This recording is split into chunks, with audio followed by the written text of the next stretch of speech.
We believe that marriage and a happy marriage are supposed to just happen. She asks for my consent to do something to me. Not only did she, would never put anyone else through that kind of shame or trauma. They'll check out from the moment, so they'll dissociate and they'll even minimize the situation. This is the TikTok female Puff Daddy.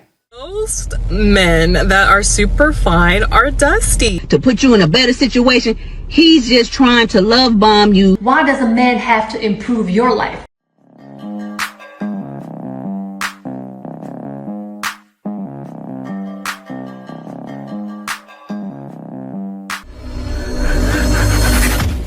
Welcome back to More to Life. Before I get into this video, I ask that you like, comment, subscribe. Also, smash that notification bell just to be sure you get on my videos as soon as I release them.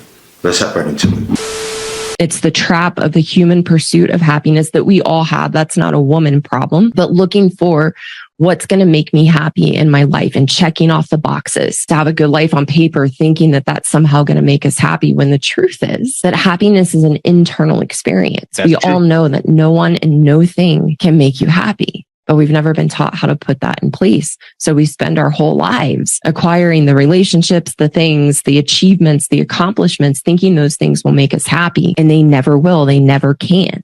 Because the only one who can make us happy is ourselves. And it's true. And you see here it says, woman explains why 80% of women file for divorce part 2. Yes, trying to be happy. You know, the nice wedding, the big ring. Oh, that would definitely make sure I'm happy when I'm with him. I'm with him for the long term.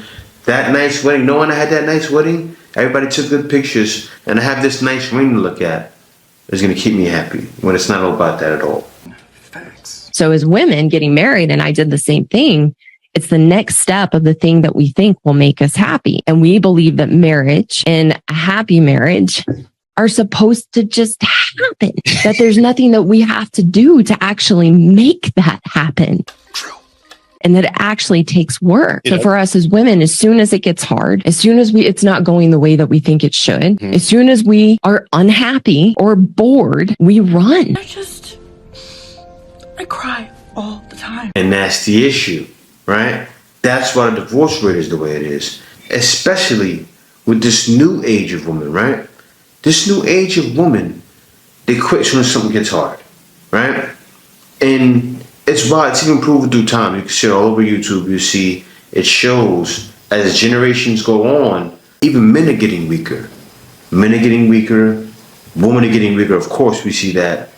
It's everything, right? I think my generation was the last of the Mohicans to have some oomph to them. But nowadays, I'm not trying to say that there's no hard workers out there. That's why if you're a man or even a woman, you're a hard worker, oh yeah, you're going to make it happen because everybody's soft. But this is what's happening. Women are softer than they were before. Not in a way they're harder, but softer. You guys get what I'm saying? They're harder, but softer. And that's why guys don't want to be bothered. Because it doesn't make sense to you. You get married to a woman, she's looking, as soon as she gets bored, she's done. It's not my fault. Let me keep going. Over the last few days, a total of 4 women have come forward with claims of SA against this TikToker. This video is solely for educational purposes, no hate to anyone involved. So if you don't know who this is, her name is Sayla. She has 6.4 million followers, and she mainly used to post van life content with her boyfriend Theo. Over the last few days, a total of 4 women have made videos about how Sayla has SA'd them. Now, it first started with this creator's video, and then 3 other women stitched her video sharing their stories. Here's a clip. Did I ever tell you about that influencer that took advantage of me and schmexually assaulted me? And she has multiple millions of followers? I didn't tell you that story. Let me. And she asks for my consent to do something to me, to which I say no. And she proceeds to do what she wanted to. After Meep's video, this creator, I Am Megs, stitched her video sharing her story. Here's a clip. Me too. I also had a similar experience with that same influencer, and honestly, I've just been waiting for someone to come forward. And another creator by the name of Jade also stitched Meep's videos. Here's a clip of that. Not only did she,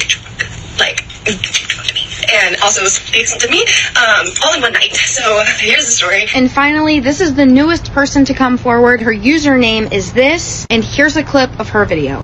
and like try to bend down to grab my towel, and she just pushes me back again and then gets on top of me and straddles me. And basically implied that by the end of it, I will enjoy. After Selah saw the first 3 women's videos, she posted her own video. Here's a few clips of what she had to say. People have been sharing big stories on me that insinuate terrible things, and I feel the need to address that and set the record straight. I am not sure why these girls are making these videos, though I can say that only they know, but it has been good for their follower count, it has been good for their views, and it has been good for their revenue. And I would never put anyone else through that kind of shame or trauma.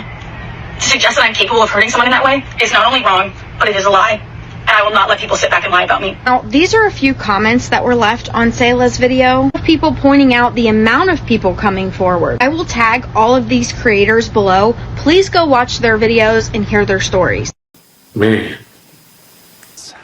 TikTok. TikTok indeed. This is the TikTok female Puff Daddy.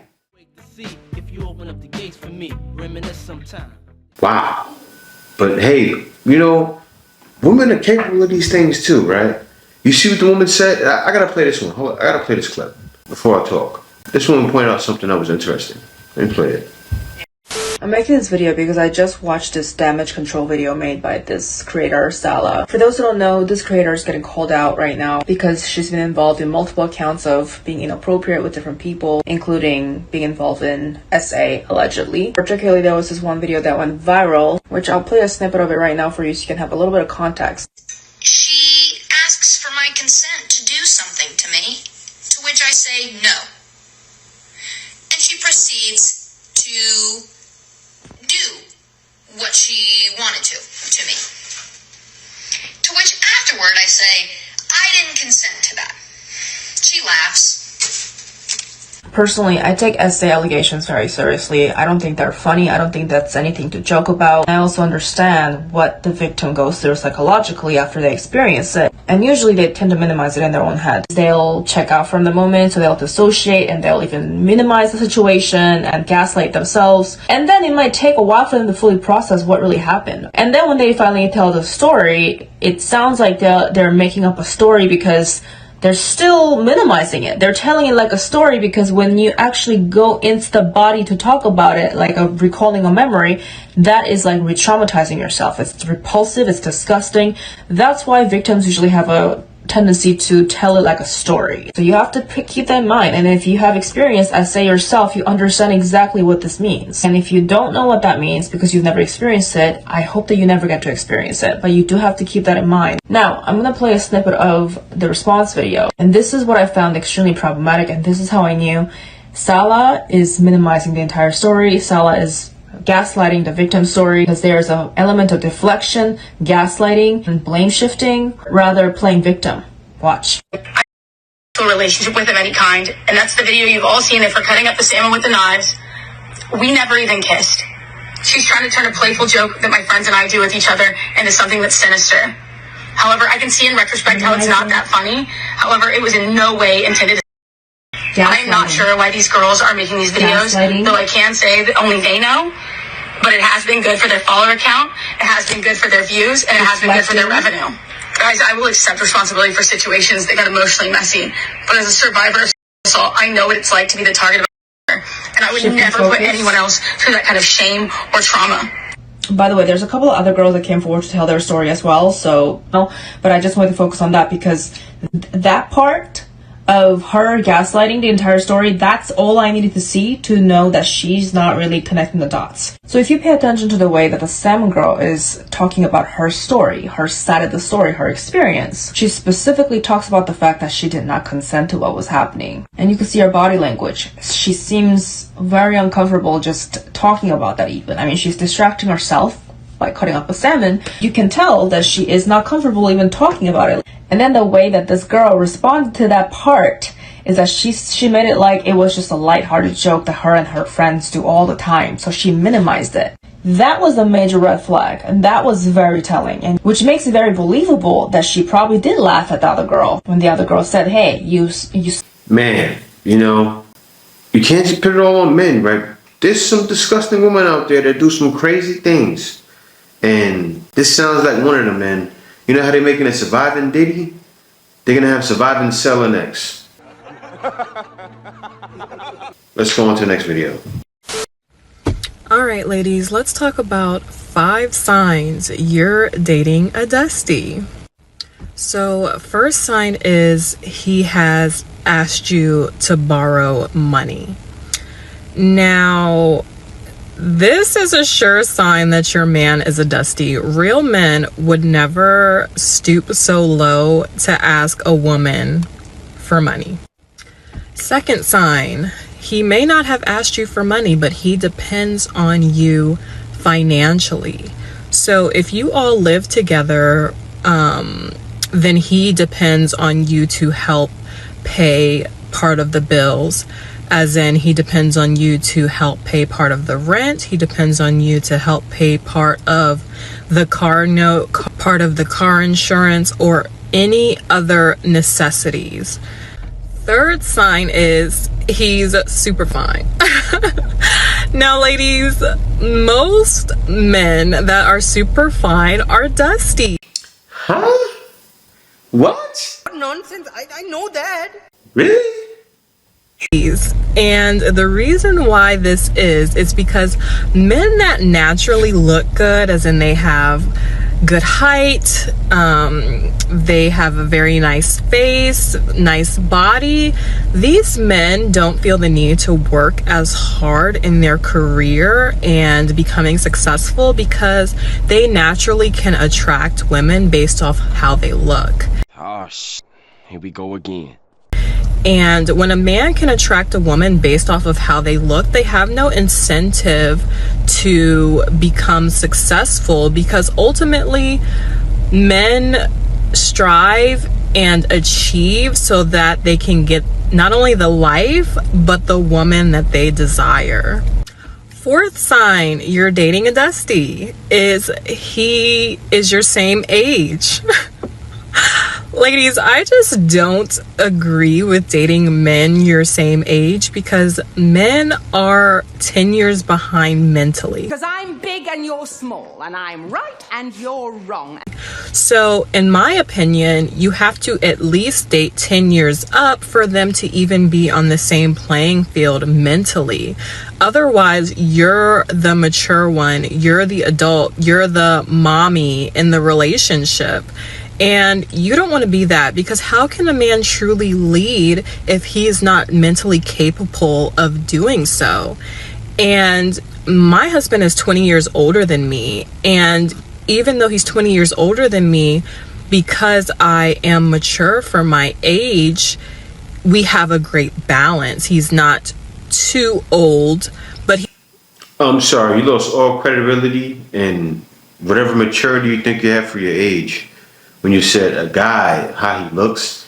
I get what you're saying, but that doesn't mean a guy's not going to be driven. It's a case-by-case basis. You can't sit there and say all guys that are like that feel that way. It's just simply not true, right? A lot of guys out there understand, no matter what, no matter how you look, life is not going to hand you anything. Yes, your looks can help you open more doors, but guys usually use that for success. It helps you open more doors successfully. Like if a person goes to a store and sees someone handsome as a greeter, I'm just throwing something small out there, as a greeter, they're gonna feel more welcome to come to the store. Wow. Or if you call the company and the person is nice, of course you're gonna be more inclined to buy it, right? To say that all people that are handsome or that are pretty, it's a pretty privilege, no. It's for women in most cases, not for men. But let's go on to the next one. When a man tells you he loves you and he has not tried to upgrade your lifestyle or your well-being to put you in a better situation, he's just trying to love bomb you to get you to lower your guard so he can drag you straight to hell. First of all, why does a man want to love bomb a woman just to drag her to hell? But the even more important question is, why does a man have to improve your life? Why does it have to make you happy? Why does he have to correct your errors? And why does he have to help you to deal with the consequences from making messed up decisions in your life? Emotional damage. Now this says, what are your thoughts on this? Do you agree with the first lady or the second lady? I definitely agree with the second lady, right? That's something it's it's like a dark cloud over the West, right? And why men is checking out. Now, a lot of guys, there's still a lot of guys that are not leaving yet, but the guys that are staying, it's like they're gone. They don't want to get married. They're avoiding marriage like it's the plague. And that's why. This woman is talking about upgrading her life, right? Of course I agree with the second lady. This lady here, I believe, is from like Germany or somewhere over there in Eastern Europe, right? Married to a passport bro. Of course she gets it, right? She speaks up about these things, and rightfully so she can, because she's married, she's successful, and she knows women in the West are tainted. Their brains, the way they think, the way they feel even, because everything is feelings, and their feelings are nonsensical. It don't really make any sense. Why does someone have to upgrade your life when you're not someone that needs to be up, that should be upgraded because of how you are? You already see from the way the lady is, right? She's older. She comes across like a woman that's been leading women down the wrong path for years. And that's what's happening, right? She's one of those elders in a community that are leading women astray. And that's what's happening. It's like a never-ending cycle, right? That's why guys have finally started checking out. Because guys have to. And look, she has a passport bro who found her, and you see how she thinks? She's all about marriage. She's all about taking care of her man, all about taking care of the kids. And it's more than just that. Also about sanity. Guys are not leaving just to have women and kids. Guys are leaving for their sanity. And by any means, we'll find it. Because we know this is the way. Passport bro, passport, no. It's more than life to go through that nonsense back home.